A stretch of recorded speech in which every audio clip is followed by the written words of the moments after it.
মৰমৰ ছাত্ৰ ছাত্ৰীসকল, আজি মই তোমালোকক উদ্ভিদ আৰু প্ৰাণীৰ সংৰক্ষণ এই পাঠটোৰ প্ৰশ্ন কেইটামান তোমালোকক কৰি দেখুৱাই দিবলৈ লৈছোঁ। ভালদৰে মনোযোগ দি চাই যাবা।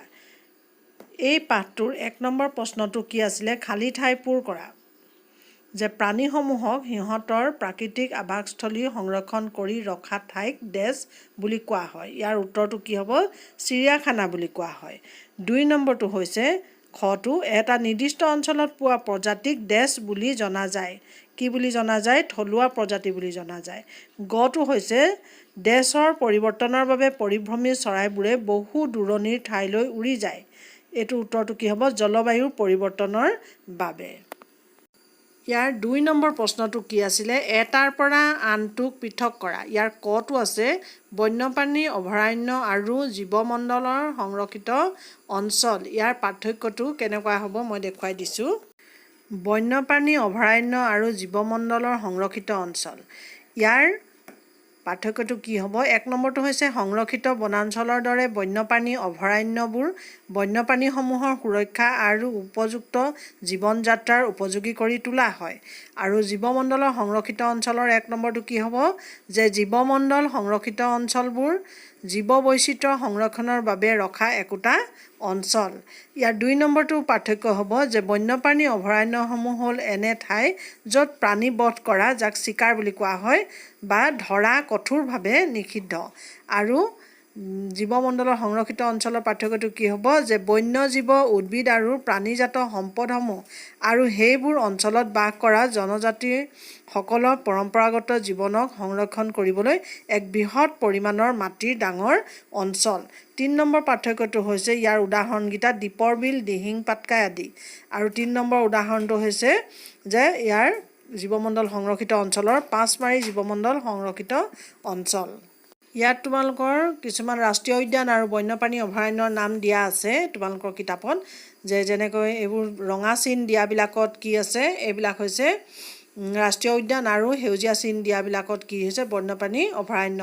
ইয়াত নামবিলাক দিয়া আছে আমচাং, বৰাইল, ভেড়াজান, বৰাজান, পদুমণি, বমাদি, বৰদৈবাম, বিলমুখ, বুঢ়াচাপৰি, চক্ৰশিলা, দীপৰ বিল, দিহিং পাটকাই, পূব কাৰ্বি আংলং, গৰমপানী, গিবন, লাওখোৱা, মৰাট লংৰি, নামবৰ দৈগ্ৰাং, উত্তৰ কাৰ্বি আংলং, পবিতৰা, পানীদিহিং, সোণাই ৰূপাই, এইবিলাক তোমালোকে ভালদৰে মনত ৰাখি যাবা। ইয়াৰ পিছৰ প্ৰশ্নটো হৈছে চিৰিয়াখানা আৰু অভয়াৰণ্যৰ পাৰ্থক্য দিছে।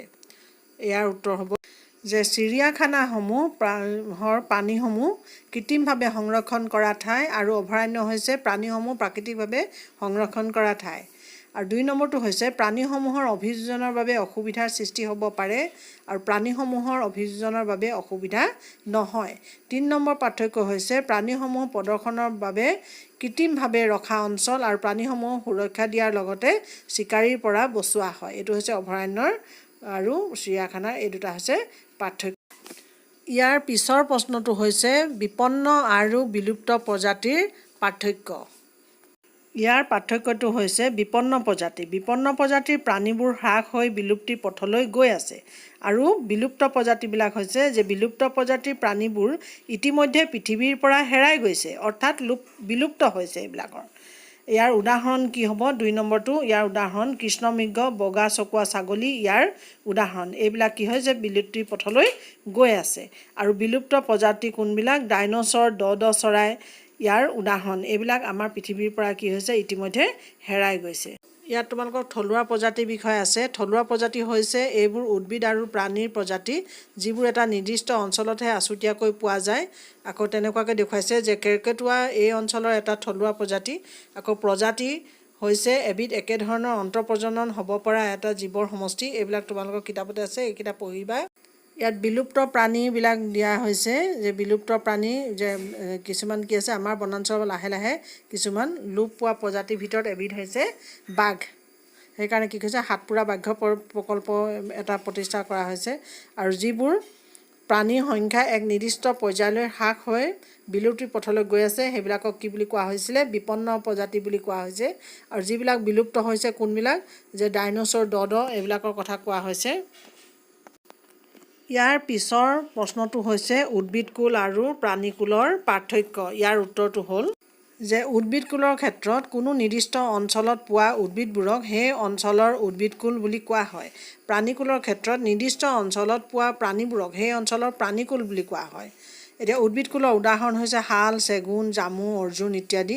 প্ৰাণীকুলৰ উদাহৰণ হৈছে ঢেকীয়াপতীয়া, বাঘ, বনৰীয়া কুকুৰ ইত্যাদি। আৰু তোমালোকৰ কিতাপতো আছে শাল, চেগুন, আম, জামু, চিলভাৰ ফাৰ্ণ, অৰ্জুন ইত্যাদিবোৰ উদ্ভিদকুল আৰু চিংকাৰা, নীলগাই, সুগৰি পহু, ফুটুকী হৰিণ, নাহৰ ফুটুকী, বাঘ, বন কুকুৰা, কুকুৰনেচীয়া বাঘ ইত্যাদিবোৰ পাঁচমাৰি জীৱমণ্ডল সংৰক্ষিত অঞ্চলৰ প্ৰাণীকুলৰ উদাহৰণ। ইয়াৰ পিছৰ প্ৰশ্নবোৰ মই দি যাম, তোমালোকে চাই যাবা।